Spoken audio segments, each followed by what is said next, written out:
পৃথিবীর সবথেকে রহস্যময় দ্বীপ। ভাবুন তো, এমন একটি দ্বীপ যেখানে মানুষ খুব কম যায়, অথচ সেই দ্বীপকে ঘিরে রয়েছে অসংখ্য রহস্য।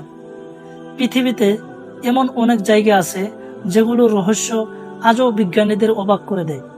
তার মধ্যে অন্যতম হলো সোকোত্রা দ্বীপ। ইয়েমেনের কাছে অবস্থিত এই দ্বীপের গাছপালা ও প্রাকৃতিক দৃশ্য এতটাই অদ্ভুত যে মনে হয় আমরা যেন অন্য কোনো গ্রহে চলে এসেছি। এখানে এমন কিছু গাছ রয়েছে যেগুলো পৃথিবীর অন্য কোথাও প্রায় দেখা যায় না। কিন্তু সবচেয়ে আশ্চর্যের বিষয় হলো এই দ্বীপ এত দীর্ঘ সময় ধরে বিচ্ছিন্ন ছিল যে এখানকার অনেক প্রাণী ও উদ্ভিদ নিজস্বভাবে বিবর্তিত হয়েছে।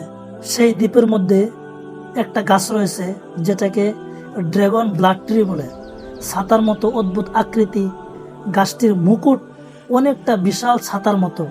এর শাখাগুলো এমনভাবে ছড়ায় যে দেখতে একেবারে আলাদা লাগে।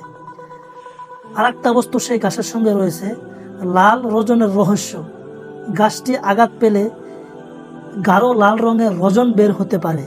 এই রজনের কারণেই এর নাম হয়েছে ড্রাগন ব্লাড ট্রি। প্রাচীনকাল থেকে এই রজন বিভিন্ন কাজে ব্যবহৃত হয়েছে। এই গাছের আরেকটা রহস্যময় হলো পানি ধরে রাখার অসাধারণ ক্ষমতা। সোকোত্রা শুকনো পরিবেশে টিকে থাকার জন্য গাছটির বিশেষ গঠন রয়েছে।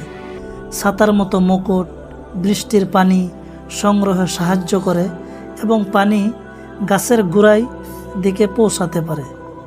তাহলে প্রশ্ন হলো, সোকোত্রাকে সত্যই পৃথিবীর সবথেকে অদ্ভুত দ্বীপ?